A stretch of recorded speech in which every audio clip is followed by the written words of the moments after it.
Morning, fight fans.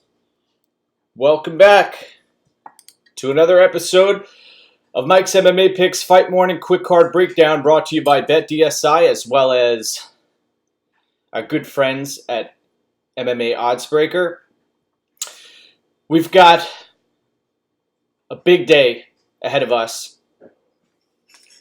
with UFC Newark. Lineups lock in just a few short hours, so we want to make the most of this opportunity. Let's get things started. 12 fights. First off, we've got Hannah Goldy taking on Miranda Granger. Both of these ladies have fought most of their fights at 115 pounds. This fight, both fighters coming in on a short camp, up a weight class, 125 pounds. We've got some very close lines here. Minus 120 for Hannah Goldy. Miranda Granger comes in at plus 110. Miranda Granger's the much larger fighter, though Hannah Goldy is very thick and muscle-bound. Hannah Goldy, the more polished fighter. 8,800 in DraftKings. 61-inch reach. Very, very small reach here. Hannah Goldy has had an amateur career. Both fighters are 27 years old. 7,400 for Granger. The line has closed significantly. This fight is a dicey one to kick off the card if you're going to be playing it in DraftKings. It's going to be hard for Goldy to meet value here. I don't expect this fight to end inside the distance. Granger has a submission game. That can be said after her 6 wins have come inside the distance. This fight, though, I did my homework when she was on the Contender Series in June.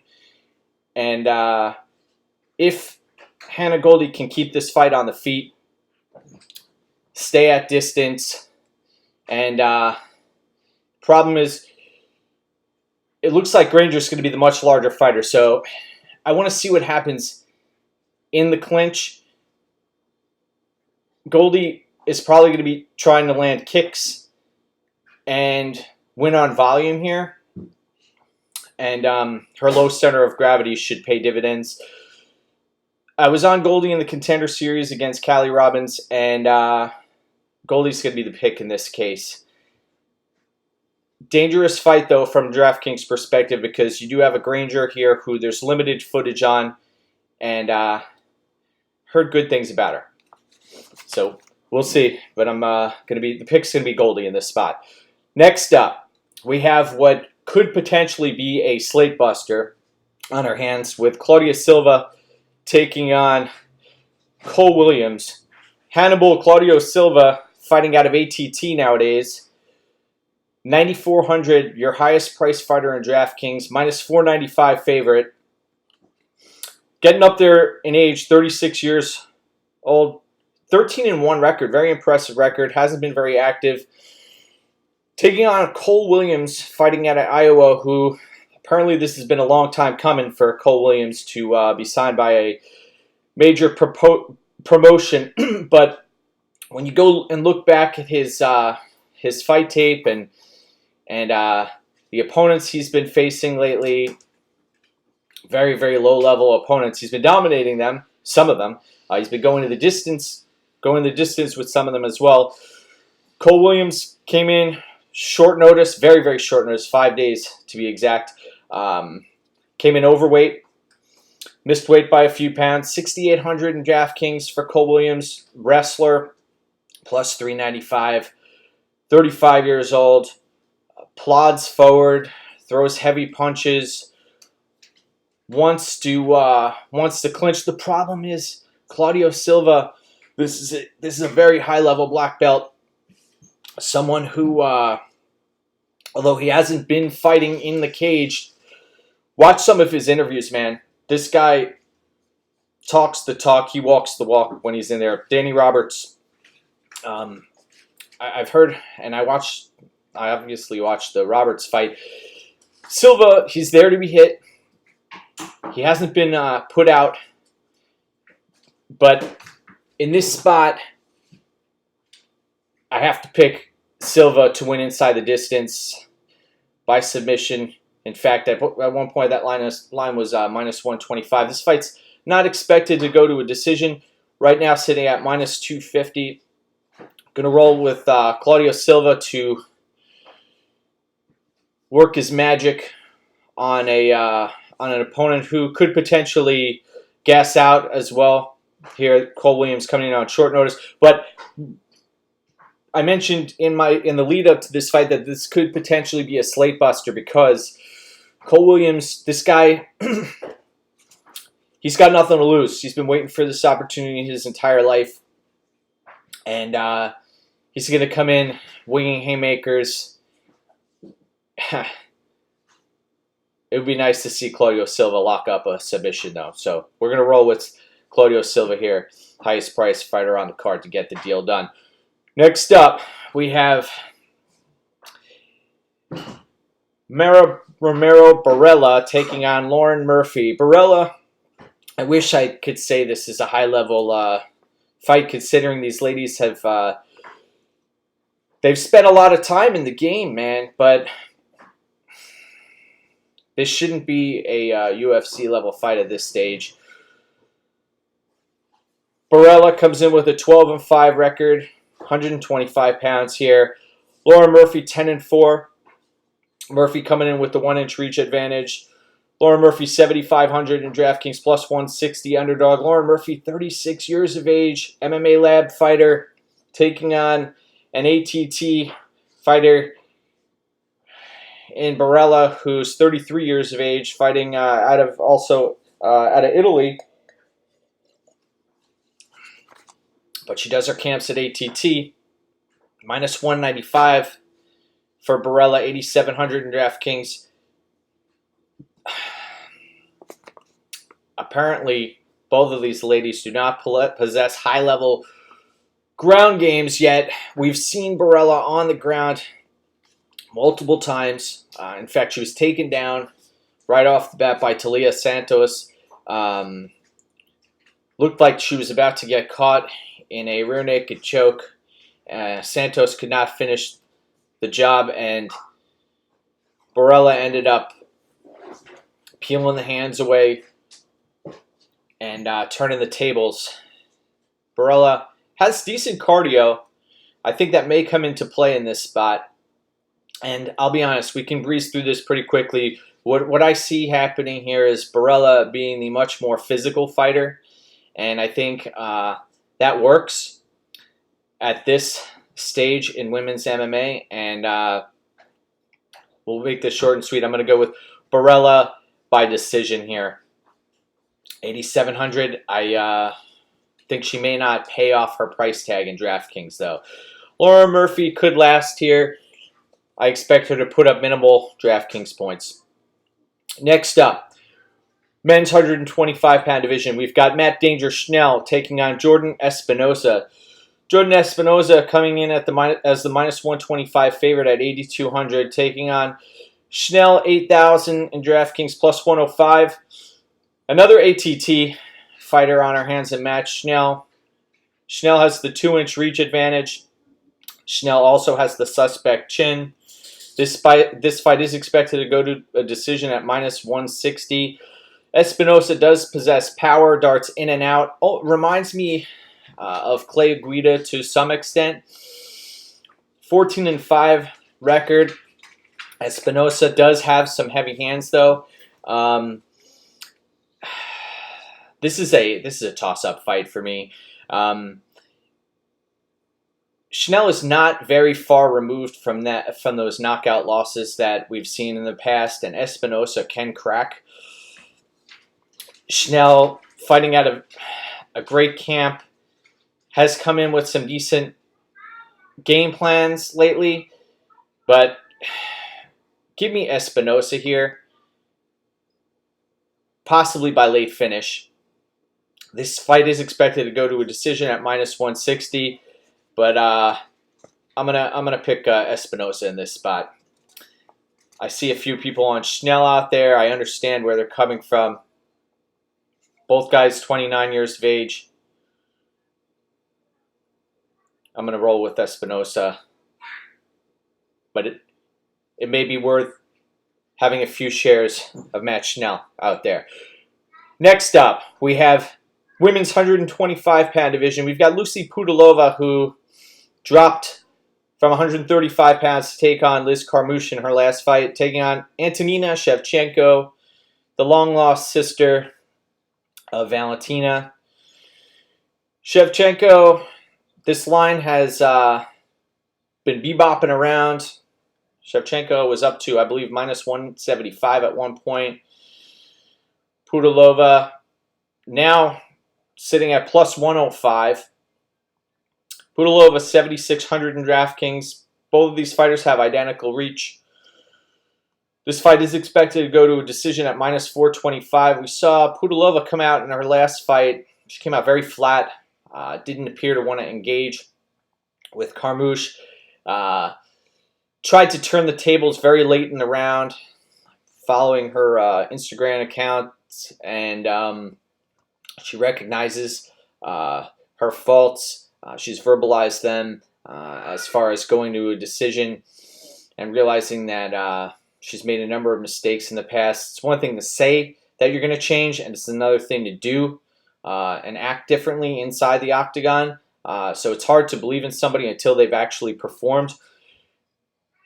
I have enjoyed watching PoodleOVA perform in previous bouts. I thought she did win her fight against Landsberg. And man, she's been burned a few times in the past. Now she's taking on a Shevchenko who's very polished on the feet. Shevchenko coming in at 8,600 in DraftKings. I'll be avoiding her in that spot. -125 right now for Shevchenko. 7-1 mixed martial arts record, but she's got some significant accolades in Muay Thai.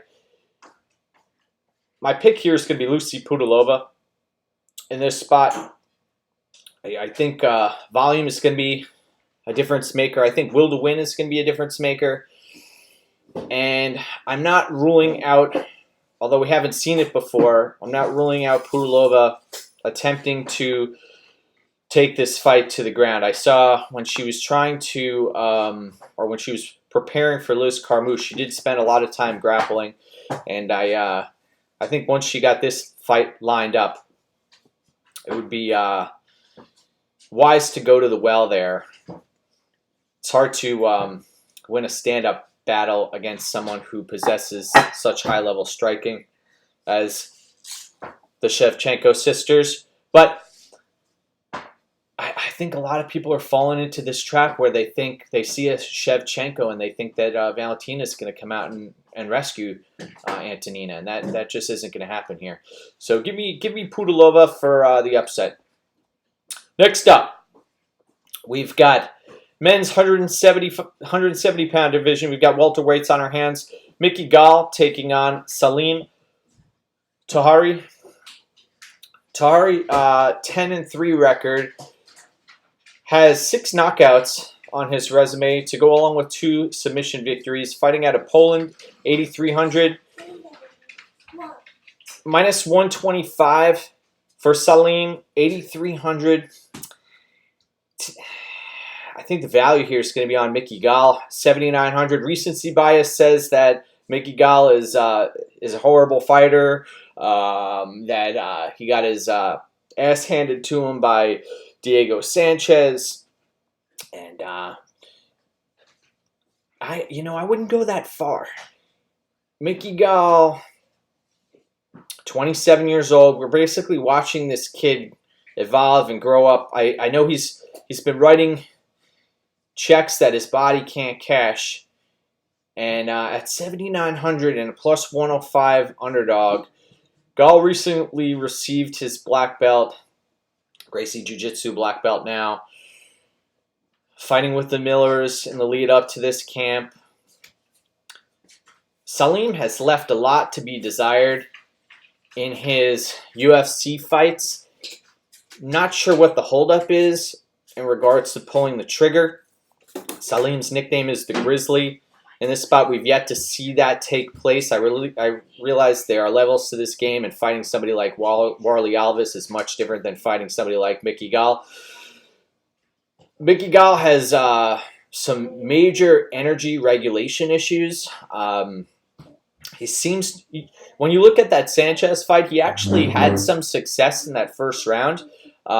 He was piecing Diego Sanchez up on the feet early, but Sanchez was eating those shots, and I know he's explained his previous issues on kidneys, and he's had more excuses than you can count. So, very dangerous play. 5-2 record, Mickey Gall here. Mickey Gall fighting on home turf. I see a lot of people on Selene. This line closed significantly. Gall was a pretty large favorite when this opened. Selene is the more technical fighter, so I could see him waiting this out, trying to stay at distance and win via strikes. But if Mickey Gall's smart, he's going to come in, look to take Selene down, and really implement his will, find the back, and get a first match submission victory. And I actually, I'm going to go kind of against the grain here, pick Mickey Gall to win. It's dangerous play, though, so just be careful out there in fantasy land, folks. Next up, we have Darko Stosic taking on Kennedy Zerchuku. Man, the African Savage, 6-1, 7-inch reach advantage for Kennedy here, fighting out of Fortis MMA, 27 years of age, hasn't made the best in-fight decisions that we've seen. 7,800 in DraftKings, plus 105 underdog right now. Darko Stosic's making the trip across the pond to the United States. First time fighting in the U.S., 8,400, minus 125 favorite. Also 27 years old. Man, fought tough in his last fight. Wings bombs. It seems very rigid on the feet. Mirko Krokop's protege. Fight is not expected to go to a decision at minus 215. Kennedy, even on the Contender Series, this guy, he seems like, even though he's getting finishes, seems like he lacks a killer instinct when he's in the cage. Also, it looks like he hasn't really devoted the time to strength and conditioning. His body type, he just hasn't filled out. I think he's still got a lot of room for growth. I'm going to put my faith in the coaches at Fortis MMA, despite Kennedy not hearing them last time he was in the cage. And that's one of the reasons I've been raising the volume of my voice, because in previous bouts, Kennedy just does not heed the expertise of his coaches, and he's going to have to do that in this spot. He's going to have to keep distance, and he could put Stosic out of there. This fight isn't expected to go to a decision at minus 215. So I'm actually going to pick the underdog here at plus 105 in this spot. Next up, we have Scott Hot Sauce Holtzman taking on Don Hyun Ma, formerly known as the Maestro. Scott Holtzman, 9,300, minus 430. recently received his black belt from Ben Harrison back in April. Dong-Hyun Ma has this identical reach, fighting out of South Korea. Came in overweight for this fight. 6,900 for Ma. Plus 380 underdog. Fight is not expected to go to a decision at minus 125. These guys have identical reach. Ma, look at that record. 16-9-3.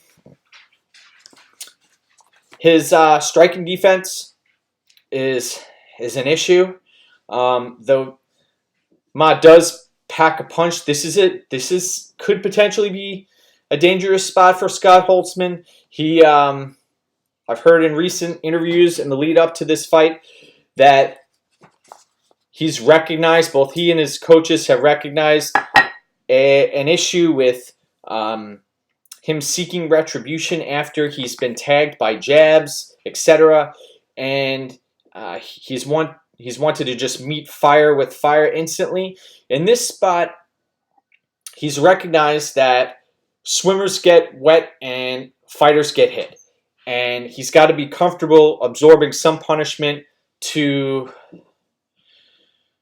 get the job done on his end. Now, Holtzman seems very durable out there. He's got a great gas tank. And he's a smart fighter. This guy has transitioned from a minor league hockey background and also played baseball. At one point, he's an all-around athlete. Converting late in the game, but he's made significant strides, and that athletic background has paid dividends. The guy's tough as nails. Very inspired here after having the birth of his child. And this is going to be a case where his kiddo will be in the crowd. I know we saw Donald Cerrone get lit up in his last fight against Tony Ferguson, but I do believe that being a father in the octagon and having your kids at the cage is a plus and does allow you to dig a little bit deeper and almost go to a superhuman-like effort, knowing that you're fighting for your kids and your family. So I'm going to roll with Scott Holtzman here. I got in at minus 300, minus 325. Locked him up in a couple of parlays here. And Scott Holtzman, though, when you look at this fight could potentially go the distance here. Right, minus 125 are the odds not to go to a decision, but Holtzman may want to play this safe. He knows he's fighting against a dangerous opponent. So I'm going to pick Holtzman here to get it done in a variety of different ways. But the safer bet is to just roll with Holtzman. I'm not going to play him at minus 430, but in DraftKings 9,300, could put him in your cash lineups. Next up, we've got Gerald Mearshart taking on Trevin Giles. Gerald Mearshart, Rufus Sport fighter with a 29-11 record. He has 20 submission victories, 7,700 in DraftKings, the plus 150 underdog, taking on Giles, who is 8,500 in DraftKings, minus 170 favorite. Lost to Zach Cummings in his last fight out. Giles, known as the Problem, he was actually a minus 200 favorite in the Cummings fight. 29-11 record from Mearshart. Look at that record. He's got a tremendous amount of experience on his side. In this spot, I see Mearshart running out of gas and Giles taking advantage of an opponent who puts himself in low percentage situations where he is shooting for these submissions where he gets reversed, etc. I could see that happening again in this spot. This fight is not expected to go to a decision at minus 195. I am going to be rolling with Trevin Giles to get the victory here, though recognize that Gerald Mearshart is live in just about any fight. This guy is willing to put his body on the line and risk losing consciousness to lock up submissions. Giles has to know that. Give me Trevin Giles for the victory. Next up, we have in the men's lightweight division, we've got Hakeem Silva, Neto BJJ, taking on Nasrat Haqparast. Nasrat Haqparast with a 3-inch reach advantage, only 23 years old, 9,100 in DraftKings, minus 250 favorite. Yes, that's correct, folks. I think this is a wide line. Taking on Hakeem Silva, 7,100 plus 200 underdog. Hakeem Silva, 30 years of age. This fight is expected to go to a decision at minus 145. We saw in Hakeem Silva's last fight, he became a human punching bag for the better part of 2.5 rounds against Jared Gordon. One thing you'll notice right off the bat in this fight is that Nasrat is going to have a tremendous speed advantage. I realize Silva's going to be a power advantage. He's going to be at a power advantage. Hakeem Silva is tough as nails. He took Jared Gordon's best punches. He got taken down by Jared Gordon multiple times, and he just would not go away. I also believe in this spot, Hakeem Silva does have a significant ground advantage when it comes to jiu-jitsu. Haqparast is going to have George St. Pierre in his corner.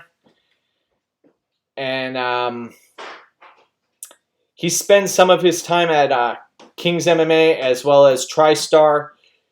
So Zahabi's going to have him coached up. This kid is growing. He's just got to not put himself in situations where he's going to get countered, where he's going to get potentially reversed on the ground. This is a fight for Haqparast to win. I personally would like to see Haqparast finish the job that Jared Gordon couldn't do. Even in the third round, a decimated Jared Gordon was able to have some success after getting caught in, in a submission where he tore his hamstring. And you saw the grit and warrior spirit of Jared Gordon. But Hakeem Silva won that fight. And I thought cardio was going to be an issue for Hakeem Silva, especially considering how he's been able to maintain that body type and that carry that power through 3 rounds. That blew me away. The way he was, even in the Pichel fight, and man, there have been a few fights where I've been very impressed with Hakeem Silva's resiliency. He is at an athletic disadvantage, and he's going to be at an athletic disadvantage in this spot too. It's going to come down to, can Haqparast implement this game plan to a T? Because if he does that, he's going to win this fight. If he puts himself in a situation where he's going to get countered against Hakeem Silva, he will lose this fight. So give me Haqparast to win by decision. But I will have some shares of Hakeem Silva out there, and I am not ruling him out to either win this fight by knockout or submission. If it's going to happen inside the distance, I lean Silva. But if it's going by decision, Haqparast is the play. Next up, we have our co-main event of the evening, Clay Guida taking on Jim Miller. This fight has been a long time coming. Men's lightweight division. Jim Miller coming in at 8,900 in DraftKings. Line has closed somewhat. Clay Guida, 7,300 in DraftKings, plus 130 underdog. Quite the resume on both of these fighters. Clay Guida, man, this guy has not shown his age yet. 37 years old. He'll be turning 38 in a couple of months. Recently beat BJ Penn, the corpse of BJ Penn, and lost to Charles Oliveira. We saw him also beat Mr. Coke. Now, Jim Miller, We know, we're aware of his battle against Lyme's disease.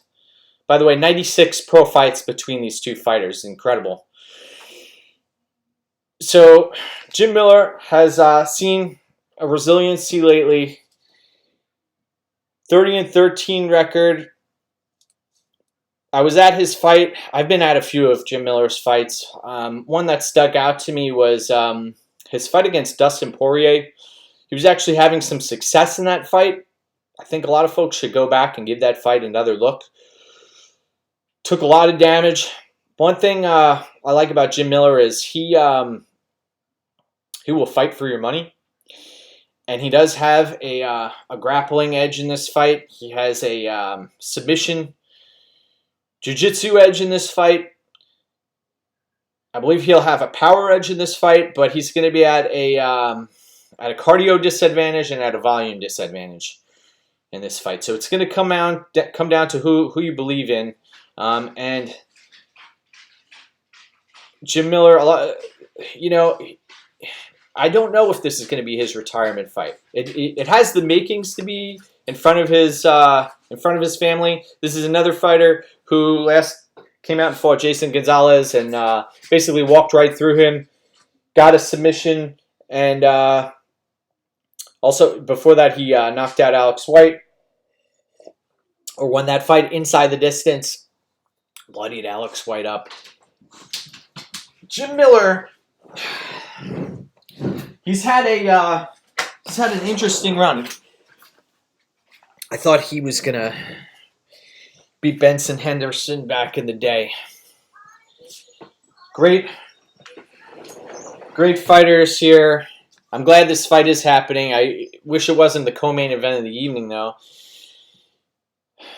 Thought they could come up with better options for that fight. But sticking to the task at hand here, Clay Guida fighting out of Team Alpha Male. You know he's going to come in with a great game plan. This fight could potentially be close, but I think Jim Miller is going to come out here and surprise some folks and win this fight, possibly via submission.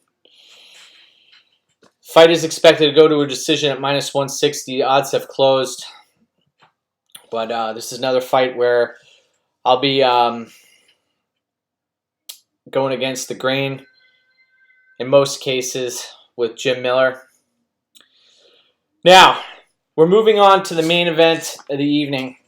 Very hotly contested matchup between Colby Covington and Robbie Lawler. Haven't seen Colby Covington in a while, although he always keeps himself in phenomenal shape. This is the first fight he's taking after being awarded the interim welterweight belt. Colby Covington, 14-1 record. Very impressive. -225 favorite, fighting out of ATT. Tremendous pressure wrestler. Throws volume. Stays tight to opponents. Makes this very ugly drains people, takes the life out of them. This fight's expected to go to a decision at -120. Taking on a 37-year-old Robbie Lawler, who has a 28-13 record, 7,200 in DraftKings, +175 underdog. Lawler's going to come in with a 2-inch reach advantage. One of the reasons I love doing this podcast on the day of the fights is that I'm able to watch the weigh-ins and also listen to some post-fight interviews or post-weigh-in interviews. And some folks really start to reveal what their game plans are. Granted, you can take that with a grain of salt, but I sometimes when you get a straight shooter like Lawler and other fighters, you can believe what they're saying. And in this spot, I was originally going to be heavy on Colby Covington. And I find myself, after seeing how great Lawler looks on the scales, after weighing the layoff here, the pressure that's going to be on Covington. I know he's gone into Brazil. He destroyed Damian Maia. He destroyed RDA, and I'm a huge advocate for Colby Covington in many spots. In this spot, I will say it's going to be very, very dangerous, especially early. This may be one of those cases where you want to wait it out after the first round, make a live play on Lawler after that. I mean, on Covington after the first round. But we've seen Lawler go deep into fights and pour or empty his tank out in a 4th and 5th round. The question is he going to have the energy? Is Covington going to zap his strength? And that might get really ugly to watch, especially for a lot of the fans who, in the crowd, Covington has really adopted this heel mentality, and I suspect a lot of the fans are going to be rooting against him. I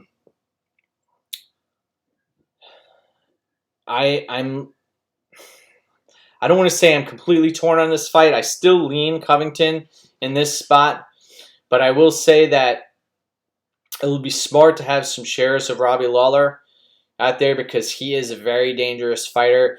You can even before the Askren fight, we've known that he's incredibly dangerous. I was surprised that I will say this though.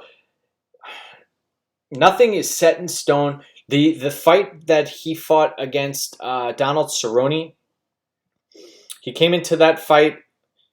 He had taken a tremendous amount of damage leading up to that fight. When you look at head strikes absorbed, Robbie Lawler's up there, and Covington isn't going to be one of those guys that's gonna that has knockout power. So he's gonna. This is going to be an accumulation of strikes if he's going to get it done, and also just wearing his opponent out.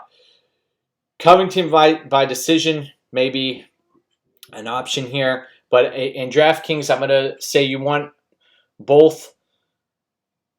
You want shares of both fighters in this spot. I'm going to be playing more Covington than Lawler, but I'm on the fence with this fight. I was much more confident earlier in the week on Covington, and now I find myself with the tide turning a little bit here. So proceed with caution. Enjoy the fights out there, everyone. Remember, it's an early start. These fights, they kick off at noon on the East Coast. Want to wish everybody a great fight day. You can follow me on Cabertech, BetMMA.tips, as well as check out MMA Oddsbreaker and BetDSI. Have a great day, everybody.